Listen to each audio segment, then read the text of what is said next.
Admiral Gaiwan stood on the command deck of Terra Guardian, staring out into the vast expanse of stars.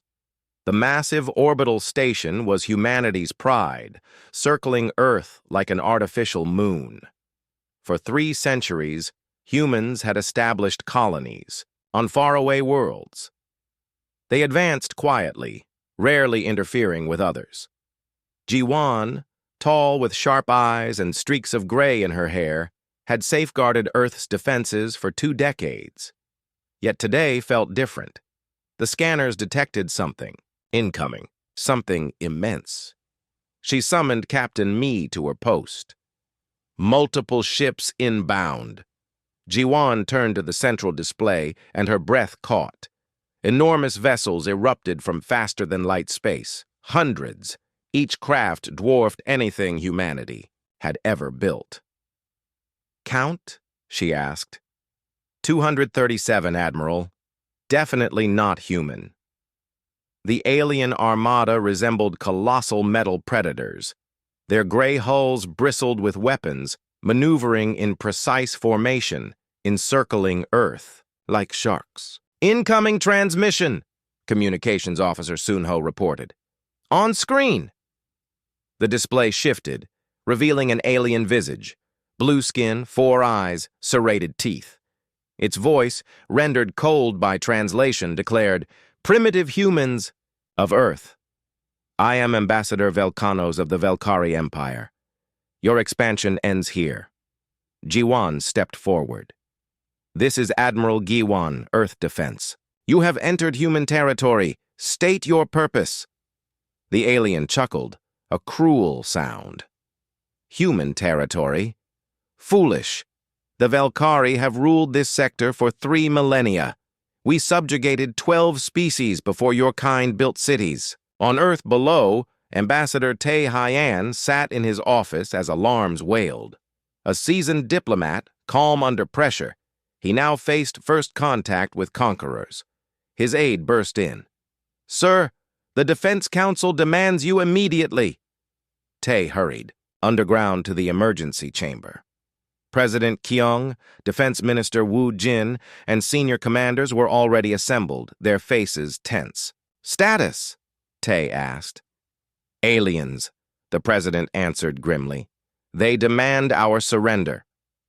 Back on Terra Guardian, Velkanos continued. "Your colonies will be dismantled.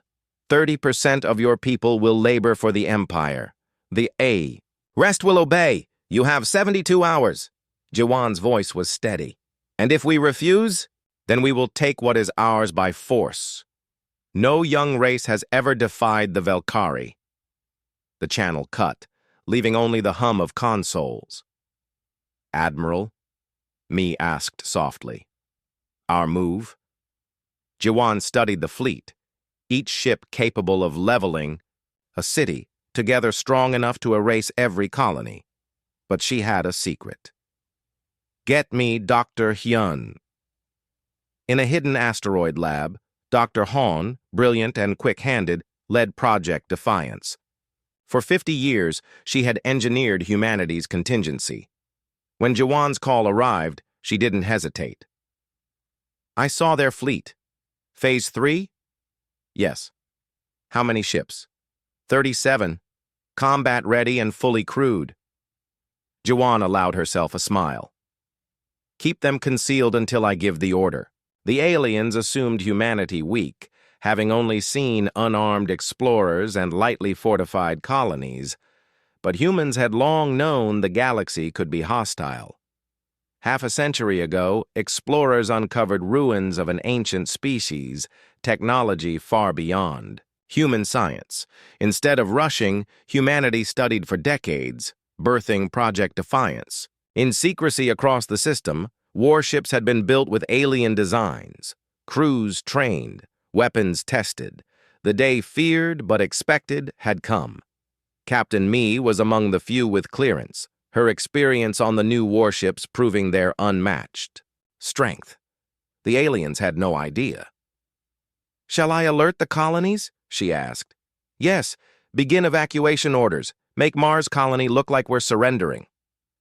Governor Yuna, hardened pioneer of Mars, received the coded directive. She addressed her people with practiced resolve. "Attention, citizens, we are preparing evacuation. This is not a drill. Proceed to shelters." Fear spread, but trust in leadership steadied them. Still, some knew the truth. Commander Soyoung of Human Intelligence was one. For years, she had analyzed alien tactics. Now she relayed findings to G1. Velkari use plasma and shield tech, strong but flawed. Their shields depend on narrow frequencies. Match it and we breach. Their ships, massive but sluggish. Our fighters can outpace them. Jiwan nodded. Humans excelled at turning weakness into strength. While Velkari thrived on brute force, humans survived by ingenuity.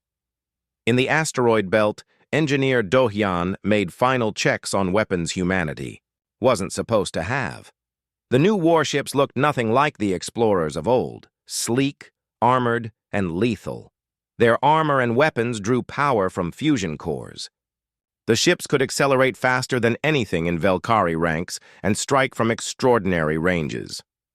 "All vessels report combat ready," Doyan told his crew. "Every team is standing by." The 72-hour deadline was nearly expired. Aboard Terra Guardian, Admiral Jiwan faced a camera to deliver humanity's answer to the Velkari ultimatum. Her voice was clear and unwavering. "To the Velkari Empire, humanity rejects your terms. We will not surrender our freedom, nor our worlds. If it is war you seek, you will have it." She paused, eyes steady on the lens. "But understand this. You have gravely misjudged humanity's strength. Leave our space now, and no blood need be shed." The transmission reached the Velkari fleet. Almost instantly, alarms blared aboard their warships. The reply was swift and furious. Ambassador Velkanos reappeared, 4 eyes blazing. "Foolish humans! You choose death over wisdom, then death you shall have." The Velkari armada surged toward Earth, weapons primed to shatter continents. They had done this countless times to lesser civilizations. But as they advanced, something unfolded that no Velkari commander had witnessed before. The void around Earth rippled. Sleek human warships emerged from concealed positions, their forms cutting through space like blades. Jiwan's lips curved into a smile as her secret fleet assembled. "All units, this is Terra Guardian. Weapons free. Show them what humans can do." The true war had begun. Beneath Earth's capital, President Kyung sat in the fortified command bunker, surrounded by the planet's key leaders. Defense Minister Wu Jin scanned live reports, his face tense. The alien fleet pressed closer. "They think us weak," Kyung said quietly. "Let's turn that to our advantage." Ambassador Tae Hyan nodded, his mind already years ahead. "We must stall until our hidden fleet is in full position. Let us appear to weigh their demands."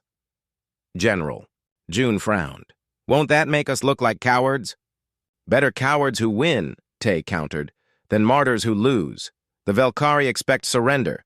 Let them see what they expect." On Terra Guardian, Jiwan orchestrated the grand deception. Opening a secure channel, she spoke firmly. "This is Admiral Gaiwan. We require more time to coordinate surrender arrangements. Our leaders are still deliberating." Velkanos appeared once more, blue skin glowing under harsh light. Satisfaction colored his voice. "A wise choice, human. You have 48 more hours. Use them." The signal cut. Jiwan turned to her command. "Phase 2 active. Alert all covert assets system-wide. Hidden bases stirred to life, including one buried in lunar shadows. There, Commander Soyoung led an elite intelligence team intercepting and manipulating alien transmissions. "They're broadcasting openly," she told her crew. "Quantum ciphers but familiar. We cracked patterns from ancient ruins decades ago." Convinced of human primitiveness, the Velkari discussed fleet positions, armaments, and strategy without restraint. Every word was captured. Lieutenant Yuna laughed as she monitored. They think our strongest arsenal is nuclear missiles.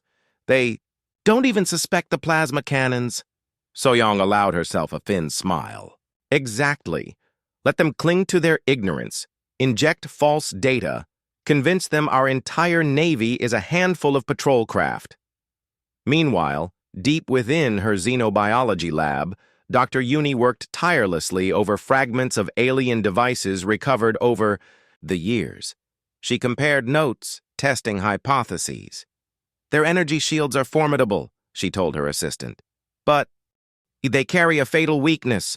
The shield emitters generate a resonance field. If we duplicate that frequency precisely, the barrier collapses. How do we synchronize? Her assistant asked. We retune our weapons to match. It's like striking the right note on an instrument. Hit it perfectly, and their defenses shatter. In the asteroid belt, engineer Do-hyun applied final adjustments to the concealed fleet. Warships were hidden within hollowed asteroids, invisible to enemy scans. Final checks complete, he reported to Admiral Ji-won. All 37 ships combat ready. Crews are the finest we've ever trained. Each vessel represented the pinnacle of human design, forged with advances the Valkyrie believed impossible for a young race, FTL drives, quantum processing, and weaponry that could tear through any armor. On the bridge of Indomitable, humanity's newest battleship, Captain Minho stood poised. He had trained his whole career for this moment. His vessel lay buried inside what appeared to be an ordinary rock. Sir, his weapons officer called. Alien fleet charging main batteries. Minho remained steady. Let them. They're about to discover a very rude surprise. Back, on Earth, the government staged an elaborate performance for their watchers. Evacuation transports were announced. Emergency meetings were held where the Valkyrie could eavesdrop. Every act designed to convince the enemy that humanity prepared to surrender. Yet the real work happened beneath the facade. General June mobilized. Advanced ground forces. Pilot Wu Jin drilled squadrons of fighter craft. Engineer Sang Hun deployed new defense grids around Earth. They believe they know us, President Kyung told the council. They've studied our peaceful explorers and trading outposts. They cannot imagine what we've forged in secret. Defense Minister Wu Jin expanded a holographic display. Our intelligence confirms Valkyrie strategy. Overwhelming strength. Demand surrender, then occupation. It has worked for millennia. Ambassador Taeyun smiled faintly. But never against humans. Commander Soyoung's cyber operations were already yielding success. She infiltrated Valkyrie networks, feeding carefully crafted lies. They now believe our entire fleet numbers 47 patrol craft and 12 cargo vessels, she reported. According to them, our deadliest weapons are chemical warheads. Excellent, Admiral Ji-won replied. Keep them blind. The longer they underestimate us, the greater our advantage. Dr. Hyan coordinated all secret divisions. Project Defiance had consumed her life, and now its moment had come. All research units confirm readiness, she told the Admiral. Every system tested. Results surpass projections. Our shielding outclasses theirs by generations. Our ships are swifter, more agile, more lethal than anything they command. The Valkyrie still believed they faced a backward species. Their commanders mocked human weakness and even planned victory feasts before the conquest began. None realized that every word was captured by human intelligence. They're dividing their fleet, noted Captain Mai, tracking alien maneuvers.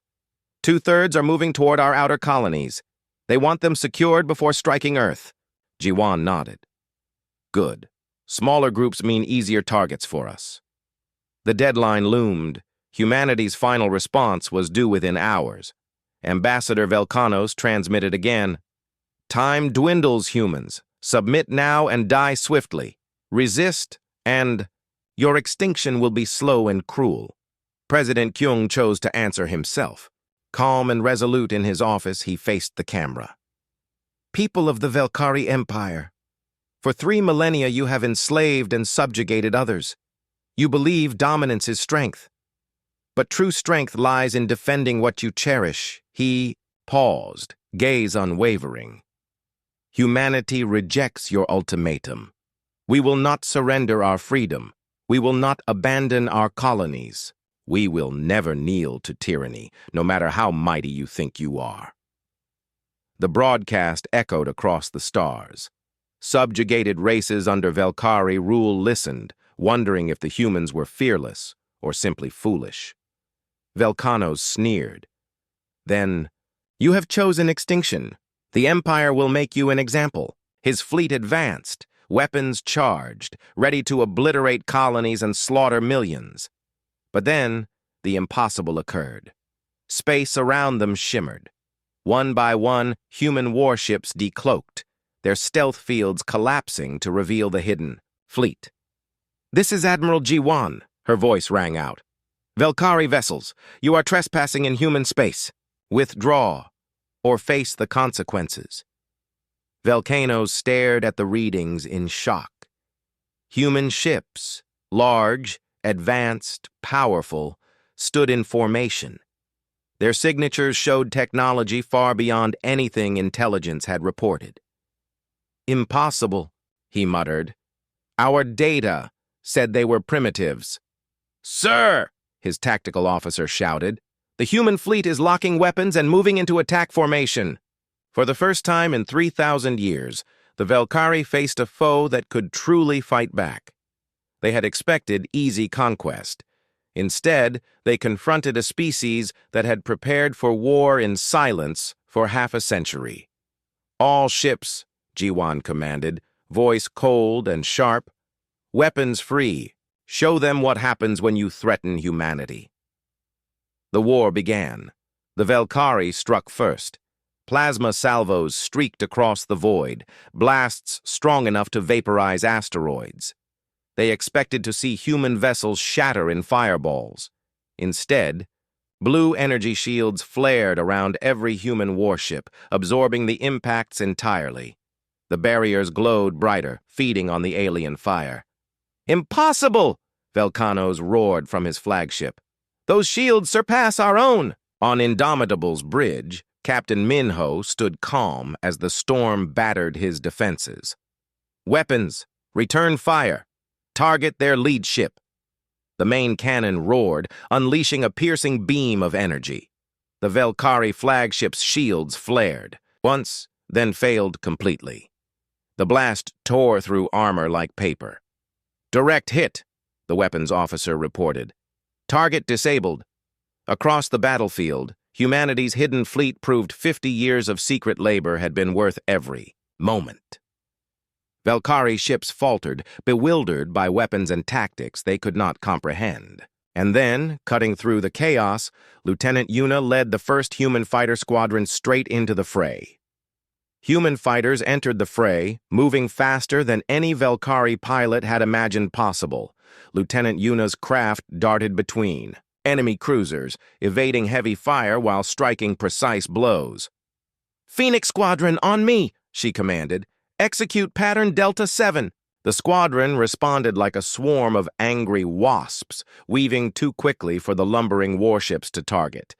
Yet their weapons carried enough power to tear chunks from Velkari armor. "How are they so quick?" a Velkari commander muttered, in disbelief. The answer was simple. Human craft used gravity manipulation drives, a technology the Velkari had never conceived. They could pivot instantly, accelerating beyond known limits of physics. On the colony world Kepler 442b, General June directed ground forces against Velkari invaders. The aliens had landed expecting primitive resistance. Instead, they were met by soldiers clad in powered armor and wielding plasma rifles. "Advance by squads," June ordered. "Remember your drills." His troops swept through the colonies, streets like phantoms. Their armor was invisible to enemy scanners, their weapons melting Velkari battlesuits with bursts of energy. "Sir," Captain Seojun reported, The enemy is retreating toward their landers. Good. Block their escape. I want their ships disabled. Within 18 hours, June's outnumbered army had routed forces 3 times their size. Humanity had claimed its first major ground victory. The galaxy stirred at the news. On conquered worlds, whispers spread like fire. Nong of the Zalari, enslaved for a millennium, worked in the underground resistance. Is it true? Her friend Kyong-min asked, eyes wide. Are the humans truly fighting back? Naung hesitated. The reports are coming from many sources. Human ships defeating Velkari squadrons. Even spies within the fleet confirm it. For 1,000 years, the Velkari had seemed invincible. No species had resisted them until now. From Terra Guardian, Admiral Jiwan monitored the unfolding battles. Reports showed victories across every front. Casualties? She asked Captain Mi. Minimal, Admiral. 3 fighters, 1 corvette lost. The Velkari, 47 ships destroyed. Jiwan allowed a measured nod. The lesson was clear. Underestimating humanity was fatal. Dr. Yum's research had become a cornerstone of victory. Her study of Velkari shield harmonics enabled human weapons to pierce defenses with ease. Their systems are calibrated only against their own energy patterns, she explained. They never accounted for alien frequencies. How long until they adapt? Jiwan pressed. Weeks, at least. By then we'll have more surprises waiting. Indeed, Velkari engineers scrambled to respond, but centuries of unchallenged conquest had made them complacent. Their ships, built for intimidation rather than endurance, faltered under pressure. Meanwhile, Commander Soyoung's cyber warfare unit remained active from the moon's shadowed base. The Velkari are panicking, she reported. Commanders demanding reinforcements. Discussions of deploying their second fleet. Jiwan's eyes narrowed. How large? 500 ships, Admiral. Far greater than the first wave. Jiwan's expression hardened. Then we must be ready for them as well. In hidden shipyards, engineer Doyu oversaw relentless construction. 12 new warships within a month, he told Dr. Hyun. But against 500, we'll need more. Hyun gave a sharp nod. We've been developing a new weapon, one strike, capable of disabling many vessels at once. The Velkari regrouped in shame. Ambassador Velkanos fumed aboard his flagship. The campaign he had expected to end in days was unraveling into humiliation at the hands of a race once dismissed as savages. Explain this, he demanded of his science officers. Our intelligence swore they possessed no advanced arms. The officer swallowed. Sir, our intelligence was wrong. Their ships employ technology we've never encountered. Velkanos studied the recordings in cold fury. Human vessels moved in ways beyond physics. Their weapons cleaved through armor. Like foil, their shields endured punishment that should have annihilated them. Contact the... Across the planet, President Kong addressed a united humanity. Billions watched the battles unfold on their screens, scarcely believing their own victories. My fellow humans, Kong declared, today we face our greatest trial, but also reveal our greatest strength. For 50 years, we have prepared in secret. Our scientists, our engineers, our soldiers, all have built what the galaxy never suspected. The Velkari saw only what we allowed them to see. Exploration ships, quiet colonies, gestures of peace. They mistook our patience for weakness. That mistake will be their undoing. The speech carried across human space. On every world, hearts surged with pride. No longer victims, humanity had become warriors.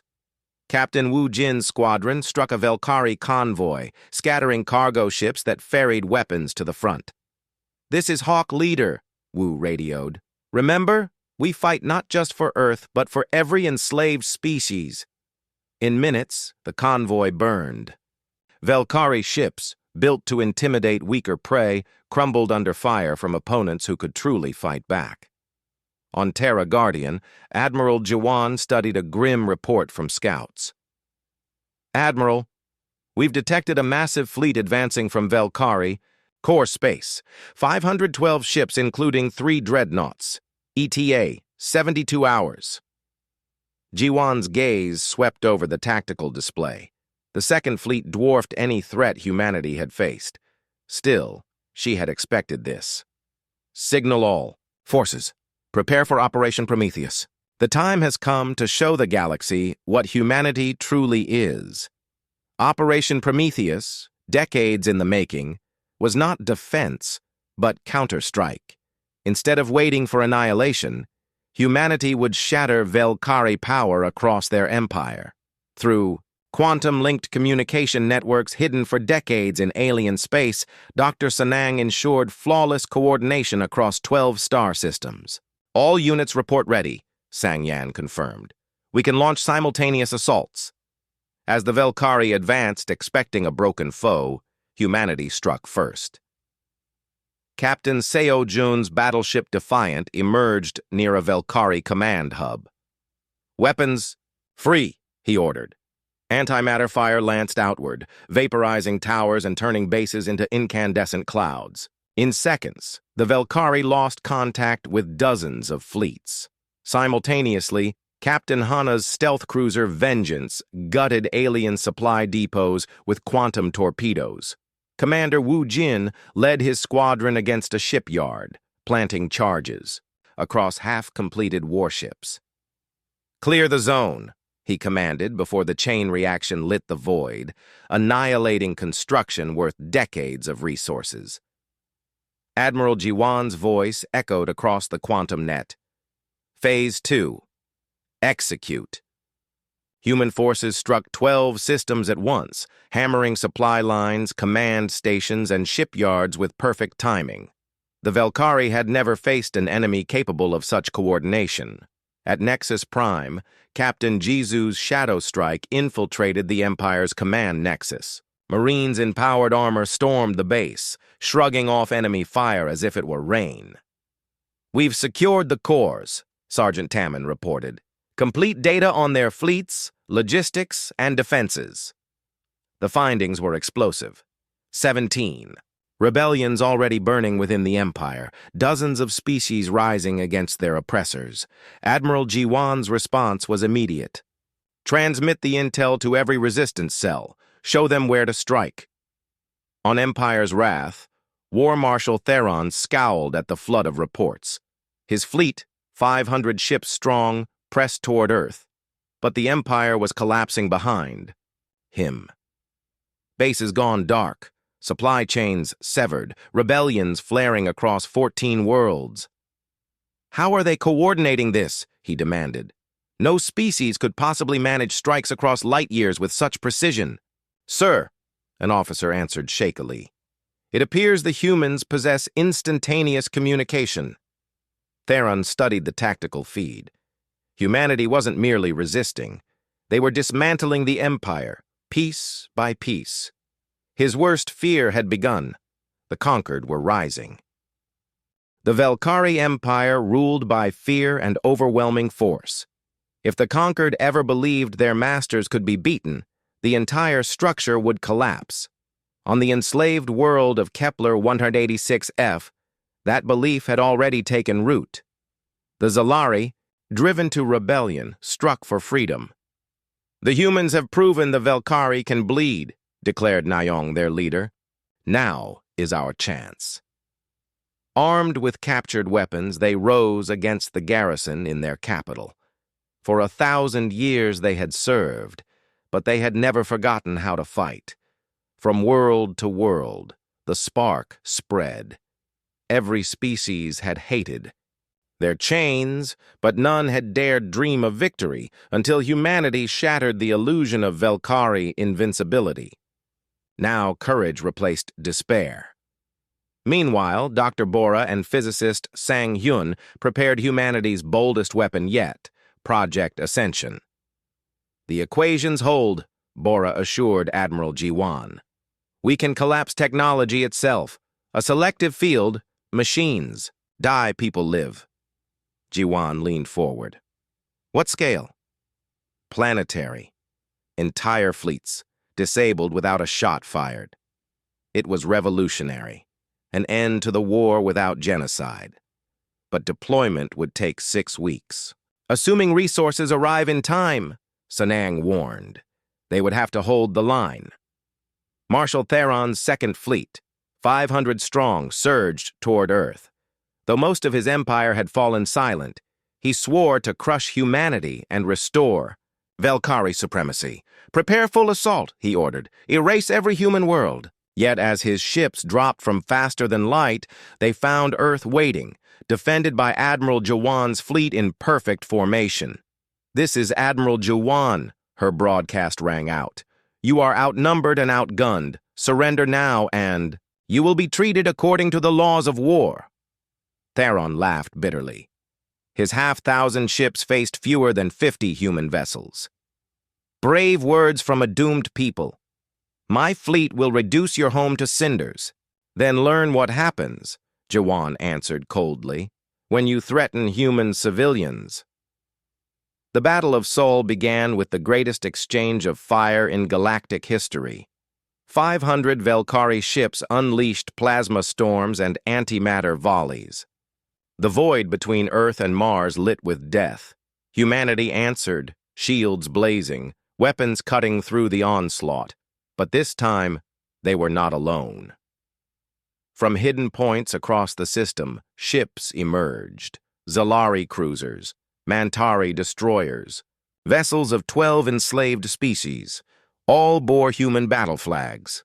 Identification codes confirmed, a Velkari officer gasped. They're our subjects. They've joined the humans. For the first time in millennia, the conquered fought beside their liberators. Admiral Chan Wu, aboard Terra's Pride, led the charge. Target their flagship. Show them the strength of unity. 50 human ships and their allies focused fire on Empire's wrath.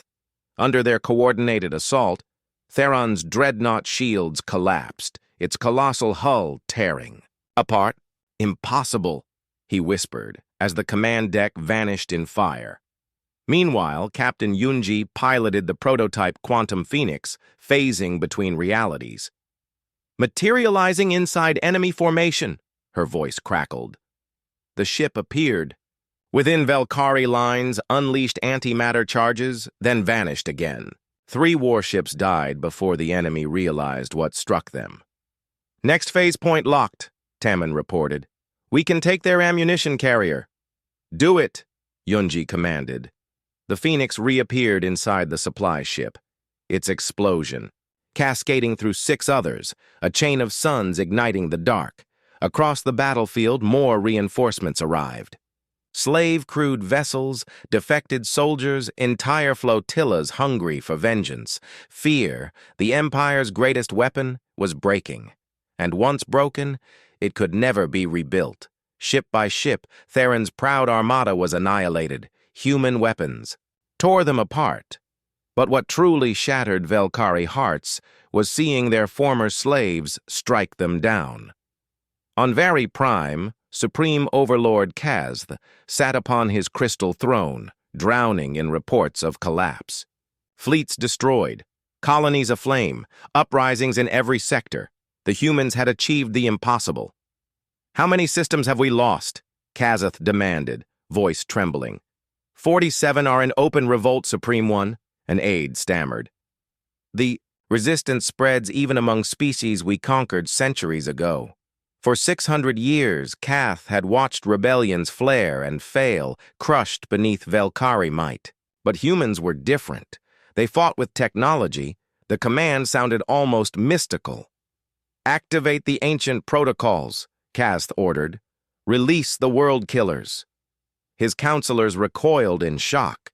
These weapons had been locked away for 1,000 years. Relics of the Empire's brutal dawn, built to annihilate entire worlds as warnings to others. Supreme One, an aide protested. Planet killers were outlawed by the Galactic Council centuries ago. The Council exists because we allow it, Kath snarled. If we cannot rule, then we will see the galaxy reduced to ash, beginning with Earth. Deep beneath Velkari Prime, colossal warships long entombed stirred to life. Weapons able to rend planets and strip atmospheres hummed with ancient fury. But humanity's eyes were everywhere. From her hidden command post, Commander Sung intercepted the activation codes. "Admiral," she reported urgently to Jiwan. "The Velkari are mobilizing world killers. 3 are en route to Earth, 2 more toward our colonies." A chill swept through Admiral Jiwan. Human ships were formidable, yet these machines were in a class of their own. They were built to erase worlds, not fight fleets. "How long until they reach Earth?" she asked. 18 hours, Admiral," came the reply. Jiwan turned to Dr. Han. "Is Project Ascension operational?" "We still need a week of testing," Hyun admitted. "But 3 prototypes are ready for trial." "That will have to be enough. Deploy them." Project Ascension was humanity's boldest gamble. Where Velkari weapons destroyed life, Ascension could disable technology itself, wiping out power and systems while sparing all living beings. Dr. Bora and physicist Sang Yoon had bent the limits of physics, forging quantum field generators that disrupted every form of advanced circuitry. "The devices are primed," Bora confirmed. "But they've never faced world killers." "Then we'll find out now," Jiwan answered grimly. Fleet Admiral Chan Wu rallied humanity's greatest armada. Over 1,000 ships assembled in Seoul, human warships, liberated allies, even defected Velkari crews. "This is it," Wu declared across the comms. "Here we hold the line, or everything we've built is lost." The planet killers emerged at the system's edge, vast as moons, their armor forged to endure cosmic impacts, their weapons built to shatter continents. On the Quantum Phoenix, Captain Yunji braced her crew for their impossible mission: slip. "Pass the escorts and deliver the Ascension devices. One chance," she warned. "If the quantum phase fails, we die." "Course plotted," Navigator Tamman replied. "Phasing in 3 dimensions. No one has ever done it." "Then we'll be the first," Yunji said with iron calm. The Velkari ships began charging. Their planet crackers. The order thundered through the fleet. Clear a path for the Phoenix. Battles erupted with apocalyptic violence. Human destroyers threw themselves against escort lines. Commander Hai led her squadron on a desperate strike. "Against the First World Killer's shields, we fight for Earth, for freedom!" she broadcast as her ships hurled antimatter and plasma into the Titanic armor. "It's not enough," her weapons officer cried. "Then we make it enough," Hai replied. All ships ramming speed, their reactors went critical as they smashed into shield generators. Explosions tore holes in defenses. "Phoenix, you're clear," came Hai's final transmission. The Quantum Phoenix phased through reality and materialized within the colossal weapon. The first Ascension device was deployed into its core. "Device active," Chief Minge reported. "Quantum cascade beginning." Instantly, the ship died. Its vast machinery fell silent, shields collapsed, and life support failed. The dreadnought became a drifting tomb. "One down," Yunji said. 2 remain. The second had learned. Emergency quantum barriers blocked intrusion. "We can't phase inside," Tamman warned. "Then we force our way through," Yunji decided. The Phoenix emerged before the planet killer's superweapon as it prepared to fire on Earth. For a heartbeat, a tiny ship stared down a gun built to erase worlds. "All power to forward shields," Yunji ordered. The enemy fired. The beam struck and held. The Ascension fields absorbed the impossible energy. "Shields holding," her engineer cried in awe. "Then let's end this," Yunji said. The Phoenix plunged into the weapon chamber and unleashed the second device. Another world killer went dark, But the third had already fired. A beam lanced toward Earth, enough to boil oceans. On the surface, Dr. Yun activated the planetary defense grid. A massive quantum shield bloomed around the planet, absorbing the cataclysm. Earth's barrier is holding, he confirmed. Supreme Overlord Kaz watched in fury as his ultimate weapons failed. "Deploy the entire ancient fleet," he roared. "Supreme One, that will leave Prime undefended. If we cannot destroy humanity, the Empire is lost anyway." But humanity had already moved. Allied fleets surged toward Valkyrie Prime itself. Across the stars, Admiral Jiwan broadcast her defiance. "Your world killers have failed. Your fleets are broken. Surrender, and we will show mercy." "Never!" Kaz thundered. "Valkyrie will never kneel!" Jiwan's heart hardened. "Then you leave us no choice." The Liberation Fleet jumped. Behind them, Earth now stood invulnerable, wrapped in quantum barriers no weapon could pierce. Ahead lay Valkyrie Prime, the final battle not just for survival, but for the freedom of every species. Captain Yunji gripped the Phoenix. The Zalari had been slaves for 1,000 years, yet they had never forgotten how to fight. Now, flying alongside human squadrons, their ships dove against the Valkyrie command vessel with desperate courage. "For all those who died in chains," Naung shouted, her fighters striking the enemy shields in a blaze of fire. Meanwhile, deep in orbit, Dr. Bora prepared the final activation of Project Ascension. "Instead of targeting ships one by one," she explained to Admiral Jiwan, "this will disable all Valkyrie technology across the planet. The planetary field generator is ready at your command. Do it," Jiwan ordered. The quantum field spread outward like an invisible tide, washing across Valkyrie Prime. In seconds, the once glittering crystal cities went dark. Weapons, shields, and comms collapsed. Even the palace lights failed, leaving the Supreme Overlord Kaz stumbling in the shadows, powerless for the first time in 6 centuries of rule. "Supreme One," a guard stammered, "human soldiers are approaching the palace." But the soldiers carried no weapons.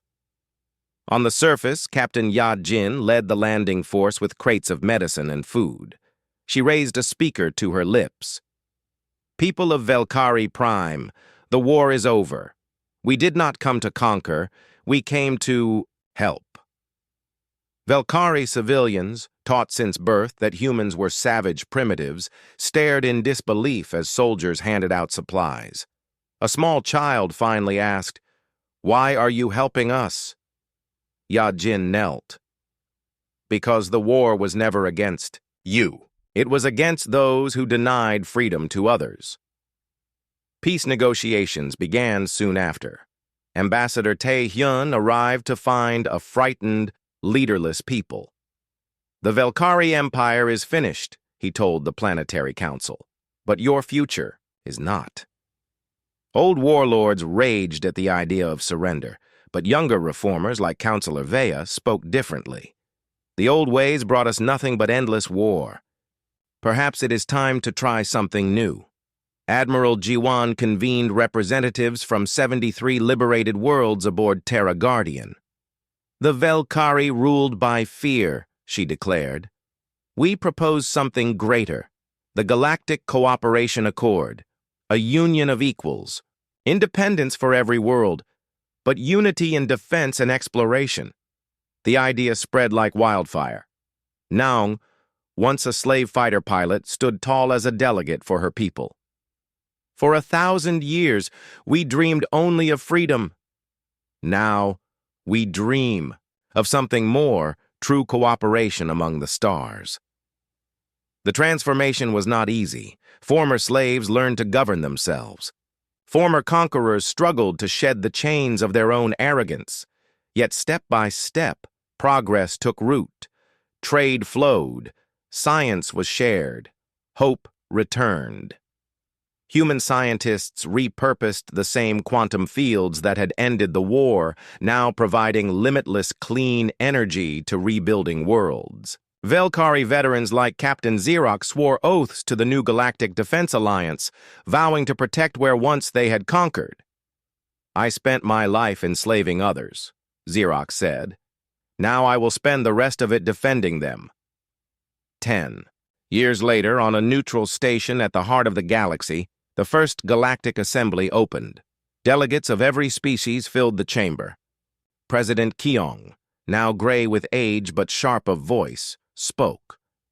"When the Velkari demanded our surrender, they thought humanity primitive and weak. They could not have been more wrong, but our true victory was not in battle. It was proving that strength lies not in domination, but in lifting others up."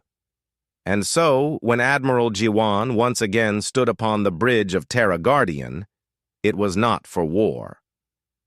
"Exploration fleet ready, Admiral," reported me, now an admiral herself, leading. "Ships from 20 different worlds." Jiwan smiled.